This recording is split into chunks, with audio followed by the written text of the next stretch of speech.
नमस्कार। चलिए एक कल्पना करते हैं। मान लीजिए साल 2026 का अप्रैल महीना है।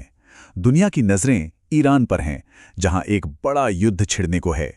और ठीक उसी वक्त भारत के अंदर एक ऐसी राजनीतिक हलचल हो रही है जो दशकों में नहीं देखी गई। आज हम यही समझेंगे कि ये दो घटनाएं, जो देखने में तो बिल्कुल अलग लगती हैं, आखिर कैसे एक दूसरे से जुड़ी हो सकती हैं। तो आइए इस पूरी कहानी को परत दर परत समझते हैं। हम पहले ईरान के वॉर जोन का जायजा लेंगे, फिर सीधे भारत की संसद में चलेंगे और आखिर में ये समझने की कोशिश करेंगे कि कैसे जंग, राजनीति और फेक न्यूज़ की ये कड़ियां आपस में जुड़ती हैं। तो चलिए सबसे पहले चलते हैं साल 2026 में और देखते हैं कि उस समय की रिपोर्ट्स के हिसाब से ये ग्लोबल संकट कितनी तेजी से पूरी दुनिया को अपनी चपेट में ले रहा था। आप सोचिए, हालात कितनी तेजी से बिगड़े। बस कुछ ही हफ्तों के अंदर बात शुरुआती हमलों से बढ़कर सीधे सीधे टॉप लीडर्स के असैसिनेशन तक पहुंच गई। और तो और दुनिया के सबसे अहम व्यापारिक रास्तों में से एक को ईरान ने अपने कंट्रोल में ले लिया। मतलब एक ऐसा बारूद का ढेर था जो बस सुलग रहा था। और इसका असर वो फौरन और पूरी दुनिया में महसूस किया गया। एक तरफ नेवी ने ईरान को ब्लॉक कर दिया, जिससे पूरी दुनिया में तेल का संकट खड़ा हो गया। और दूसरी तरफ ईरान के अंदर ही इस जंग ने सत्ता का पूरा खेल ही पलट दिया। लेकिन इन सब बड़ी बड़ी बातों, जियोपॉलिटिक्स और स्ट्रैटेजी के बीच एक चीज़ है जिसे हम अक्सर भूल जाते हैं। वो है इंसानी कीमत। शुरुआती रिपोर्ट्स बता रही थीं कि सिर्फ कुछ ही हफ्तों में ईरान के अंदर 3,300 से ज़्यादा लोग मारे गए थे। ये सिर्फ एक नंबर नहीं है, ये जंग की असली भयानक तस्वीर है।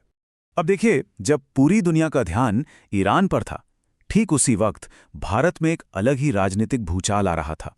एक ऐसा बदलाव जो शायद भारत के लोकतंत्र का चेहरा हमेशा के लिए बदलने की ताकत रखता था। जरा सोचकर देखिए, भारत की संसद में इस बात पर बहस चल रही है कि लोकसभा की सीटें बढ़ाई जाएं। और ये कोई छोटी मोटी बढ़ोतरी नहीं है, ये सीधे सीधे पॉलिटिकल पावर का रीस्ट्रक्चरिंग था, एक बहुत बड़ा फेरबदल। और ये सब हो रहा था एक प्रोसेस के तहत, जिसे कहते हैं परिसीमन। मतलब देश के चुनावी नक्शे को, उसकी बाउंड्रीज को फिर से बनाना। देखिए, भारत का जो पॉलिटिकल मैप था वो 1976 से ज़्यादा बदला नहीं था, जबकि आबादी तो बहुत बदल चुकी थी। तो अब एक बहुत बड़े बदलाव की तैयारी थी। और यहीं पे कहानी में एक बड़ा ट्विस्ट आता है। इस पूरी सीटों के बढ़ोतरी को एक बहुत पुराने अटके हुए कानून से जोड़ दिया गया, महिला आरक्षण। मतलब ये एक बहुत ही स्मार्ट पॉलिटिकल मूव था। एक बड़े रिफॉर्म को सोशल जस्टिस के साथ जोड़कर पेश किया जा रहा था।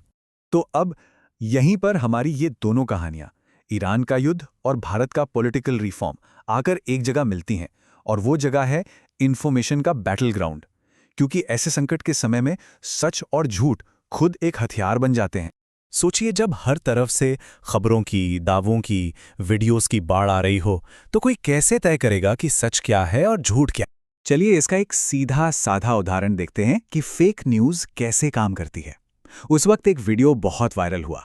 दावा ये था कि पाकिस्तानी फाइटर जेट्स एक ईरानी डेलीगेशन को शांति बातचीत के लिए ले जा रहे हैं।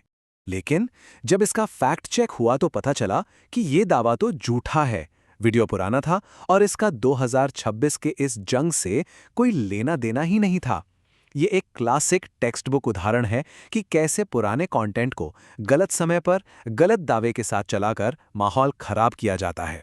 और जानकारी की ये लड़ाई सिर्फ सोशल मीडिया पे नहीं चल रही थी, ये संसद के अंदर भी पूरे जोर शोर से लड़ी जा रही थी, जहां उस परिसीमन बिल पर जबरदस्त बहस छिड़ी हुई थी। तो जो लोग बिल के समर्थन में थे, उनका कहना था कि ये एक डिसाइसिव एक्शन है, एक ऐसा कदम जो सालों से अटके मुद्दों जैसे महिला आरक्षण को आखिरकार सुलझा देगा। टाल मटोल की राजनीति अब नहीं चलेगी। लेकिन दूसरी तरफ विपक्ष का नजरिया बिल्कुल अलग था। उनका तर्क ये था कि ये पूरा प्लान अनसाइंटिफिक है, अतार्किक है।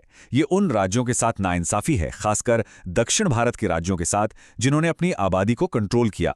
उनका कहना था कि इससे पॉलिटिकल पावर उत्तर भारत की तरफ शिफ्ट हो जाएगी। और बात सिर्फ यही नहीं रुकी। जैसा कि नवभारत टाइम्स ने रिपोर्ट किया, पश्चिम बंगाल की मुख्यमंत्री ममता बनर्जी ने तो इसे सीधे सीधे एक साजिश कह दिया। उनका कहना था कि महिला आरक्षण और परिसीमन को एक साथ जोड़ना ये देश को बांटने की चाल है। तो अब सवाल ये उठता है कि इस पूरे काल्पनिक लेकिन यकीन करने लायक भविष्य से हम क्या सीख सकते हैं? ये पूरा सिनेरियो हमें क्या बताता है? देखिए, ये सिनेरियो एक बहुत बड़ी सच्चाई को सामने लाता है कि आज की दुनिया में कोई भी घटना अलग थलग नहीं होती। एक बड़ा इंटरनेशनल क्राइसिस देश के अंदर एक बड़े पॉलिटिकल मूव के लिए एक परफेक्ट कवर, एक पर्दा बन सकता है। पब्लिक का ध्यान बढ़ जाता है और फिर युद्ध और फेक न्यूज़ के शोर में बड़े बड़े बुनियादी बदलाव बिना ज़्यादा जांच पड़ताल के पास कराए जा सकते हैं।